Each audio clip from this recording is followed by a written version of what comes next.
माझा न्यूज, सर्वसामान्य जनतेचा आवाज.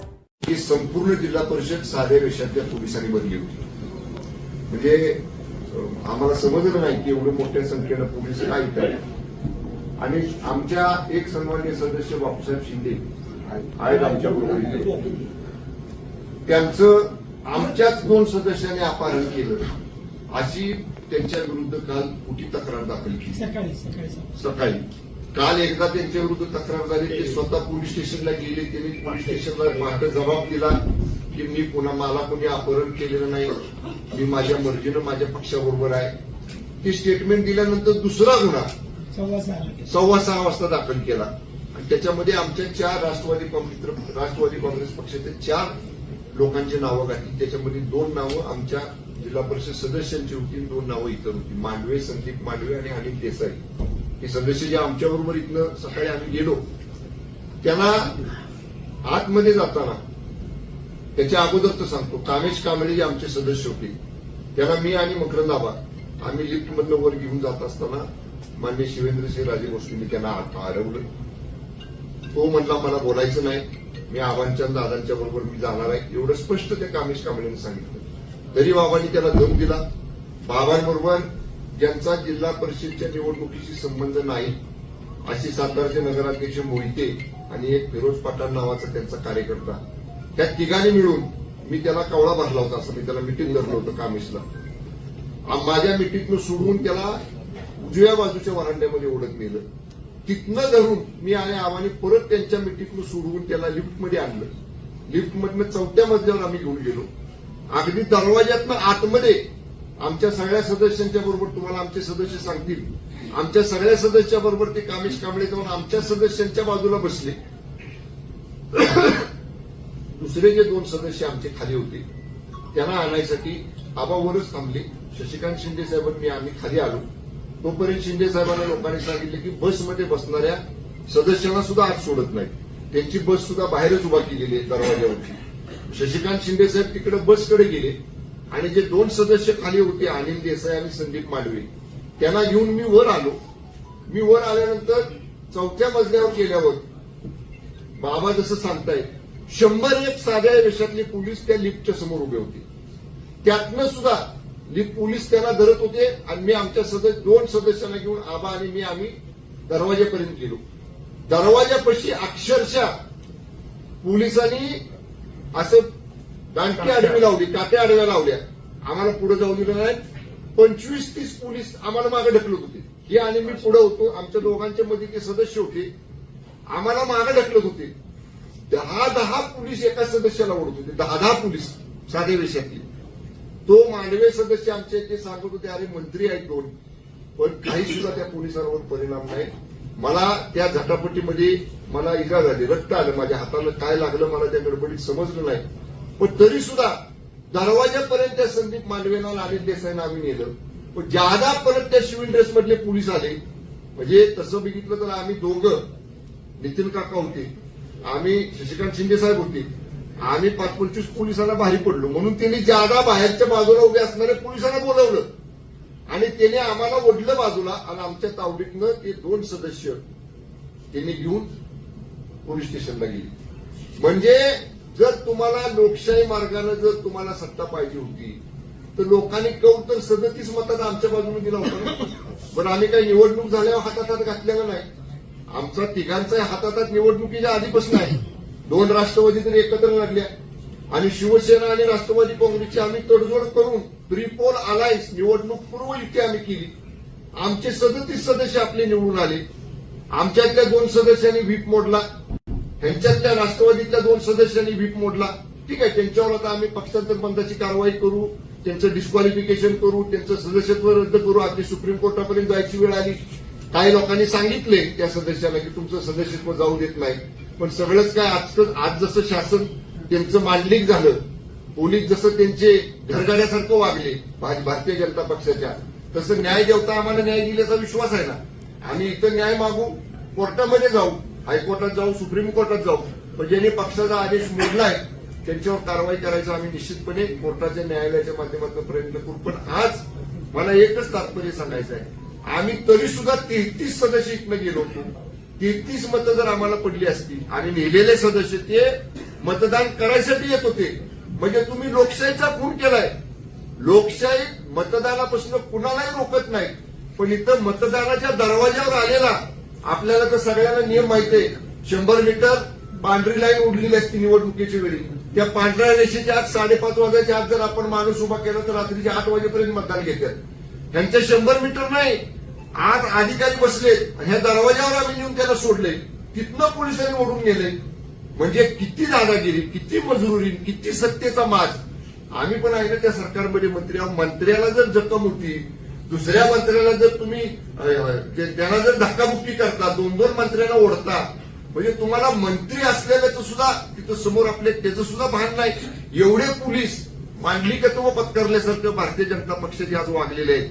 आम्ही आमच्या युतीच्या वतीनं या पोलिसांचा आणि जिल्हा प्रशासनाचा जाहीरपणानं धिक्कार करतो, निषेध करतो आणि समारोप करताना मी एवढं सांगेन, या प्रकरणाची सुरुवात आज भारतीय जनता पक्षाने केलेली आहे, पण याचा शेवट राष्ट्रवादी काँग्रेस आणि शिवसेनेची युती. निश्चितपणे आम्ही जास्त बोलत नाही, पण आज तुम्ही बघितलं असेल माध्यमांनी सुद्धा, आम्ही बाहेर आलो, निवडून आलेल्या लोकांच्या अंगावर गुलाल होता, पण चेहऱ्यावर सुटकी काळा होती आणि आमचे लोक पराभूत झाले होते, पण वाघासारखी ताट मान करून आमचे सगळे घोषणा देत होते शिवसेनेच्या आणि राष्ट्रवादी काँग्रेस पक्षाच्या विजयाच्या. हा मर्द शिवसैनिक आहे, हा मर्द राष्ट्रवादी काँग्रेसचा सैनिक आहे. त्यामुळे ठीक आहे, त्यांच्या हातात सत्ता, आमच्याही हातात 2.5 वर्ष शिंदेसाहेब मुख्यमंत्री होते ना, पण असं कधी असलं गलिच्छ राजकारण त्यांच्या नेतृत्वाखाली आम्ही पण मंत्री होतो, मी पण पालकमंत्री मागच्या वेळी आता आहे. अनेक निवडणुका झाल्या, मग का बरं आता बोलायचं नाही मला. हे विरोधात उभे होते आणि भाजपचा उमेदवार 2024च्या निवडणुकीला उभा होता. माझ्या मागल्यात आबांच्या माझ्या कशा नीत्या केल्या, नाहीतर काय निकाल लागला असता 2024च्या विधान लोकसभेचा ते कळलं असतं ना. ते विसरला तुम्ही. ज्या किती मतांनी निवडून आली भाजपची सीट लोकसभेला, 34,000. मकरंद आव्हाड्याने आम्ही रात्री 10 नुसते फोन केले, 10 मी 10 फोन केले असते, चित्र वेगळं दिसलं असतं. पण आम्ही आमच्या नेत्यांचा, आम्ही महायुतीचा धर्म पाळला. पण त्याची अशी जर परतफेड भारतीय जनता पक्षाकडनं होणार असेल तर हे पूर्णपणे चुकीचं आहे. मी मगाशी सांगितलंय, मी उद्या दिवस मतदारसंघात आहे. रविवारी मुंबईला गेल्यावर माझ्या पक्षाचे मुख्य नेते, राज्याचे उपमुख्यमंत्री आदरणीय एकनाथजी शिंदे साहेबांच्या कानावर सगळा इथे वृत्तांत घालेल. आवाज सुद्धा मान्य सुनेत्रा वहिनी साहेबांच्या कानावर हा इथे वृत्तांत घालतील. शशिकांत शिंदे साहेब पवार साहेबांच्या सुप्रियाताईंच्या कानावरती हा इथे वृत्तांत घालतील. आणि निश्चितपणे जिल्ह्यात काय भूमिका घ्यायची ते आम्ही सगळे एकत्र बसून ठरवू. पण एक वाक्यात मी सांगेन, भारतीय जनता पक्षाने नीचपणाचा आणि सत्तेची मस्ती कशी असती त्याचा कळस करून आज दाखवलेला आहे. हे लोकशाहीचा गळा घोटणारं कृत्य आहे. सातारा जिल्ह्यातली स्वाभिमानी जनता भारतीय जनता पक्षाच्या या कृत्याचं उत्तर लोकशाही मार्गानंच त्याला दिल्याशिवाय राहणार नाही. प्रश्न नंतर विचारा, आधी ह्यांचं उद्या मग आम्हाला प्रश्न येईल. आता आम्हा बोलतील.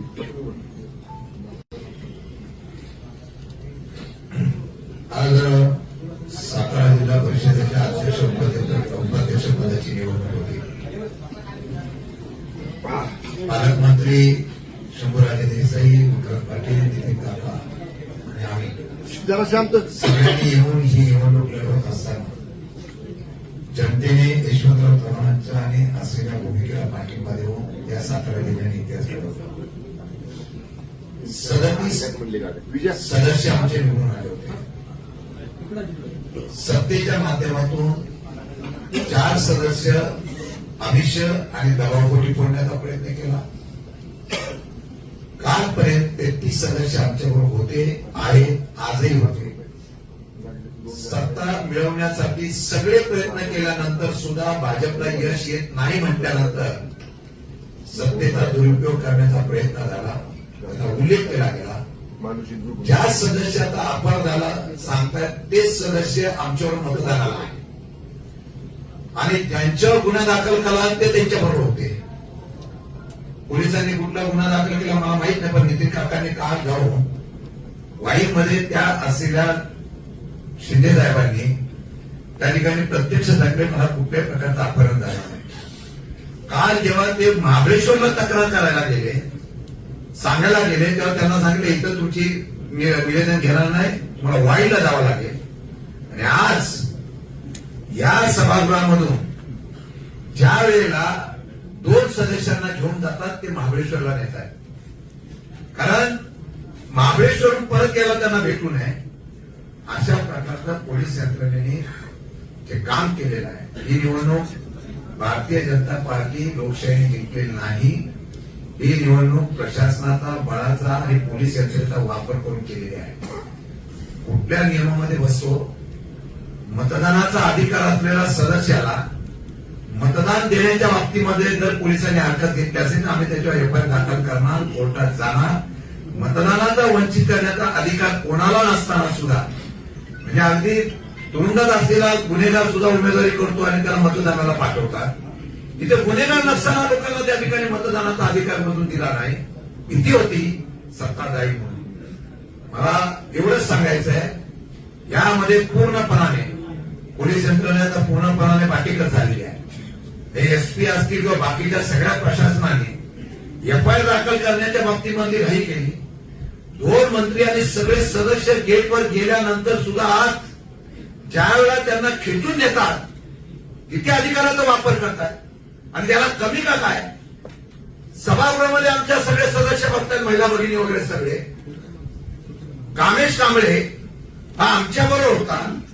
त्या कामेश कांबळेला सगळे मंत्री, शिवेंद्रराजे असतील, सगळे आमदार असतील, त्या प्रक्रियेच्या आतमध्ये जातात. ज्या प्रक्रियेमध्ये आम्हाला सुद्धा जायचा अधिकार नाही त्या प्रक्रियेमध्ये जातात आणि त्यांना सांगतात तू मतदान केलं पाहिजे. काय करायचं होतं कलेक्टर? तुम्ही तिथे प्रमुख होता ना, तुमच्या समोर अशा पद्धतीने केलं जात आहे. आणि तेवढंच नव्हे तर त्याचा हात वरती करण्यासाठी सरळ सांगता याचा हात वरती करावा. त्या दोघांना हात वरती करायला लावतात. आमचं मागणं आहे हे सर्व सीसीटीव्ही फुटेज मध्ये आहे. खाली असलेल्या उमेदवाराला, सदस्याला पळवून नेणं हे पण सदस्य पोलिसांच्या असलेल्या आतमध्ये एवढं धाडस दाखवतात म्हणजे यांना कायद्याची आणि सरकार आमच्या बापाचं नाही असं वाटायला लागलेलं आहे. ज्या पद्धतीने केलेलं आहे मला वाटतं हा निषेध आहे. हे रडीचा नाव आहे. कोर्ट कचेऱ्या आम्ही करू, जनतेच्या दरबारात सुद्धा जाऊ, पण ही सत्ता ज्या पद्धतीने मिळवण्यासाठी हट्टाच आहे. सगळंच आम्हाला मिळालं पाहिजे, त्यासाठी वाटेल त्या तटाला जाण्याचा प्रयत्न. आमच्या सदस्य महिला भगिनी रडल्या, आक्रमक झाल्या म्हणजे हे कुठला प्रकार आहे? म्हणून ज्या पद्धतीने ह्या असलेल्या सरकारचा उपयोग करून, सत्तेचा उपयोग करून या जिल्ह्यामध्ये ज्या पद्धतीने सत्ता मिळवलेली आहे त्यांना तर आम्ही डिस्क्वालिफाईड करणारच. पण ही सत्ता उलटवण्यासाठी आम्ही संपूर्ण ताकद लावणार. आणि वेळ पडली तर न्याय मिळाला नाही तर हे प्रशासन असंच जर चालणार असेल त्या प्रशासनाच्या विरोधात सुद्धा रस्त्यावर उतरावं लागेल हा इशारा आम्ही देतोय. आणि मला वाटतं की आज जनता आमच्या बरोबर आहे, कार्यकर्ते आमच्या बरोबर आहे. आणि मला खात्री आहे की जिल्हा परिषदेचा अध्यक्ष, उपाध्यक्ष हा आमच्या आघाडीचाच झाला असता हे त्रिवार सत्य होतं. पण रडीने हा डाव खेळण्याचा प्रयत्न केलेला आहे त्याचा आम्ही निषेध करतोय. परंतु पोलीस यंत्रणेने आम्ही पोलिसांवर सुद्धा एफआयआर दाखल करणार आहे. पोलिसांवर सुद्धा कोर्टात केस दाखल करणार आहे. पोलिसांवर पण करणार, जिल्हाधिकाऱ्यांवर पण करणार केस दाखल. तुम्ही ज्या पद्धतीने चुकीच्या पद्धतीने आणि आमची मागणी आहे जे सीसीटीव्ही फुटेज आम्हाला मिळालं पाहिजे जिल्हाधिकाऱ्याच्या निवडणूक प्रक्रियेला आणि त्याचबरोबर जिल्हा परिषदेच्या प्रिमाइसमध्ये सर्व सीसीटीव्ही फुटेज मिळाले पाहिजे अशी आमची मागणी आहे. आणि तशा प्रकारचे सगळे पुरावे घेऊन आम्ही कोर्टामध्ये लढाई तर जिंकू, पण रस्त्यावर सुद्धा जिंकू एवढा इशारा आम्ही देतो. आणि मला मगाशी एक सांगायचं राहिलं, शिंदे साहेब जसं म्हणले तसं पोलिसांच्या बळाचा मी वारंवार मगाशी माझं मॉनिटर सांगताना जो उल्लेख केलाय. पोलीस त्यांचे मी म्हटलं तसं घरगाड्यासारखे वागलेले आहेत. आणि या पोलिसांचे प्रमुख या जिल्ह्याचे जे पोलीस अधीक्षक आहेत तुषार दोशी यांना तात्काळ निलंबित करावं अशी सुद्धा आणि या ठिकाणी आज 2 मंत्री आम्ही या ठिकाणी करतोय. मंत्रिमंडळाच्या बैठकीमध्ये सुद्धा हा विषय आम्ही मंत्रिमंडळासमोर नक्की मांडू. पण लोकांच्या वतीनं, जिल्ह्याच्या वतीनं, जिल्ह्यातल्या या राष्ट्रवादी काँग्रेस पक्ष, शिवसेना युतीच्या वतीनं पोलीस अधीक्षक तुषार दोशींना तात्काळ निलंबित करावं ही आमच्या आज या आमच्या युतीची या ठिकाणी मागणी आहे.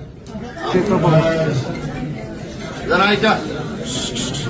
सातारा जिल्हा परिषदेच्या अध्यक्षपदाची आणि उपाध्यक्षपदाची जी निवडणूक पार पडली, अरे जरा अपसात बोलू नका ना.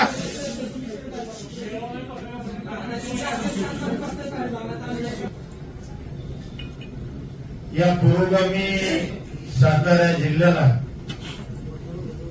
किंबहुना जो जिल्हा कैलासवासी चव्हाण साहेबांचा जिल्हा म्हणून ओळखला जातो, या जिल्ह्याच्या दृष्टीनं एक अतिशय काळाकुट्ट दिवस आहे असं म्हणलं तर काही वावगं होणार नाही. खरं तर या जिल्ह्यानं राज्याला नेतृत्व दिलं, देशाला नेतृत्व दिलं आणि दुर्दैवानं आज या जिल्ह्यामध्ये अशा पद्धतीनं आसुरी सत्ता मिळवण्याचा जो प्रयत्न झाला, हा जिल्ह्याच्या राजकीय जो इतिहास आहे या इतिहासाच्या दृष्टीनं अतिशय घृणास्पद प्रकारे असं म्हणलं तर काही वावगं होणार नाही. खरं तर या जिल्ह्यामध्ये अनेक राजकीय संघर्ष झाले, अनेक पक्ष पूर्वी होते, आज जसे तसे पूर्वी होते. अनेक दिग्गज मंडळी या जिल्ह्यामध्ये त्यांनी नेतृत्व केलं, या जिल्ह्याला विकासात्मक दिशा देण्याचं काम केलं.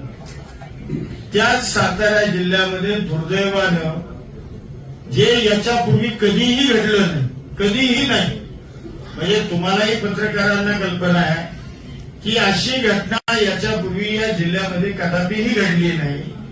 ती घटना आज सातारा जिल्ह्यामध्ये भारतीय जनता पार्टीनं जे राजकारण आज या ठिकाणी केलं, त्यामुळे या जिल्ह्याची मान शर्मेनं खाली गेली असं म्हणलं तर वावगं होतं. खरं तर आमची मेजॉरिटी होती. लोकशाहीमध्ये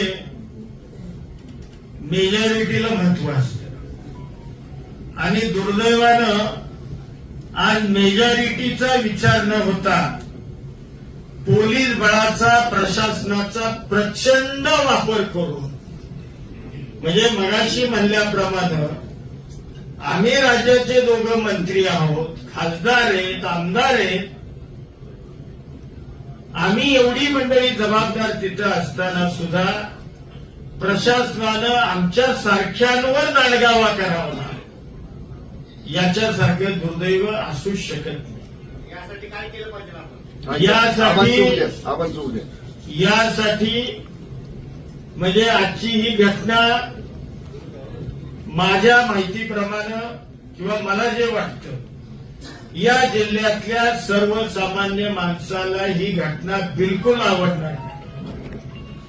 या जिल्ह्यातला प्रत्येक माणूस आजच्या या निवडीचा निषेध करेल अशा पद्धतीचं कार्य आज या मंडळींनी त्या ठिकाणी केलं.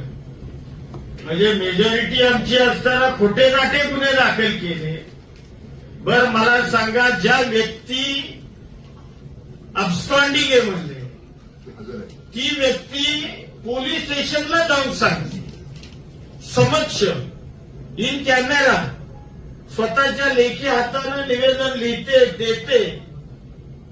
ही घटना पहाटे 5:30 आणि पुन्हा 6:15 त्याच पद्धतीचा दुसरा गुन्हा हा दाखल केला जातो आणि तो अपहरण करून खून करणे अशा पद्धतीचा गुन्हा हा दाखल केला गेला.